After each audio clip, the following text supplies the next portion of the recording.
Halo teman-teman semuanya, perkenalkan nama saya Putri Joni. Di sini saya akan menjelaskan materi berkaitan tentang hargai dirimu, kritik aksimu.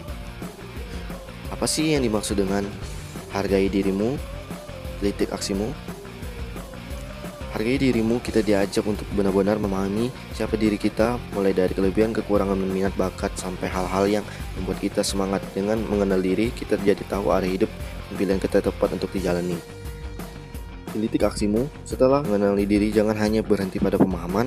Kritik di sini maksudnya dorongan kecil, motivasi atau rangsang agar kita bergerak dan bertindak nyata. Jadi bukan cuma sekedar siapa diri kita, tapi juga mengubah kesadaran itu menjadi aksi nyata positif meski kecil sekalipun. Artinya, hargai dirimu sama dengan pahami potensi dan kelemahanmu. Kritik aksimu sama dengan dorongan diri untuk tindakan nyata sekecil apapun. Contohnya, kalau kita tahu kita punya bakat di bidang menulis, jangan hanya disimpan, tapi mulailah menulis karya kecil-kecilan. Kalau kita tahu kita mudah menyerah, justru disitulah kita melatih diri untuk lebih tekun. Sebelum menghargai orang lain, kita harus bisa menghargai diri kita sendiri. Oleh karena itu, kita perlu mengenal diri kita sendiri. Cara mengenal diri kita sendiri gimana ya? Ada 3 aspek untuk mengenal diri kita sendiri menurut Eliami 2017. Atau pengetahuan tentang diri kita sendiri berarti kita memahami siapa diri kita sebenarnya, bukan sekadar nama atau asal sekolah. Ini mencakup kepribadian serta keunikan yang membedakan kita dari orang lain. Dengan menyadari kekurangan dan kelemahan diri, kita bisa mengenali bakat dan minat kita secara. Yang kedua, ada harapan diri. Menurut Eliami 2017 adalah gambaran atau keinginan tentang diri kita di masa depan. Aku ingin jadi orang seperti apa. Harapan diri mencerminkan kepribadian dan nilai yang kita hargai dalam hidup. Contohnya, jika harapan kita ingin bermanfaat bagi orang lain, berarti kita tipe orangnya peduli. Jika ingin dikenal lewat karya seni, berarti kita kreatif dan ekspresif. Yang ketiga itu ada penilaian diri. Berarti menyadari kelebihan dan kekurangan kita tanpa menghakimi diri sendiri. Dengan kesadaran ini kita bisa memperbaiki hal yang kurang dan memanfaatkan kelebihan untuk berkembang. Misalnya mengatur waktu lebih baik jika suka menunda-nunda waktu, atau memanfaatkan kemampuan komunikasi untuk membangun relasi dan karir. Bagaimana menghargai diri kita sendiri?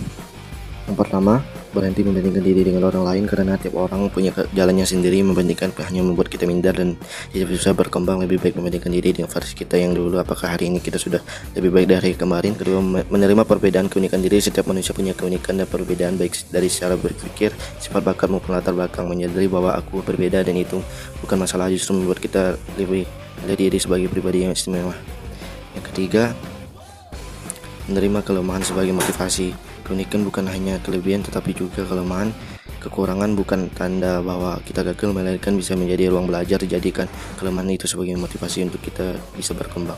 Keempat, menghargai keunikan diri artinya berani menunjukkan atau mengekspresikan pendapat, gaya, atau karya kita sendiri meskipun berbeda dengan orang lain. Selama itu positif dan tidak merugikan siapapun, kita juga perlu menghargai perbedaan orang lain, baik pendapat, budaya, suku, ras, maupun agama. Pada akhirnya setiap orang bisa bermakna karena adanya orang lain. Misalkan guru karena ada murid, pemimpin karena ada yang dipimpin, atau penyanyi karena ada pendengar. Membangun kepercayaan diri.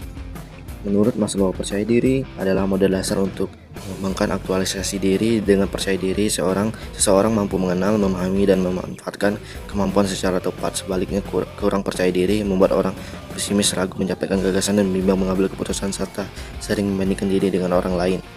Kenapa sih percaya diri itu sangat penting? Yang pertama, meningkatkan hubungan dengan orang lain. Percaya diri bikin kita lebih terbuka saat berkomunikasi dengan orang lain, jadi nyaman menghargai kita, bahkan lebih percaya apa yang kita sampaikan. Yang kedua, lebih tenang menghadapi masalah. Saat ada kesulitan, orang yang percaya diri tidak akan buru-buru atau panik. Mereka yakin bisa belajar dari situasi, mencari jalan keluar meskipun solusinya tidak berhasil sempurna. Berani mencoba hal baru. Percaya diri membuat kita tidak terjebak dalam rasa takut gagal. Kita menjadi berani mengambil peluang, misalnya ikut lomba, tampil di depan umum, atau mencoba tantangan baru yang bisa membuka jalan bagi masa depan. Membangun kebiasaan produktif dari hal yang terkecil. Memulai kebiasaan produktif itu cukup rutinitas sederhana dari hal-hal terkecil yang bisa dilakukan setiap hari. Tidak perlu langsung besar, yang penting konsisten.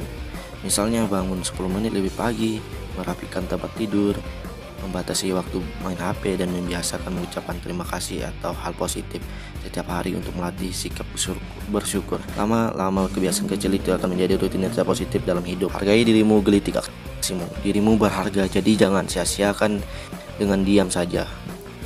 Terima kasih.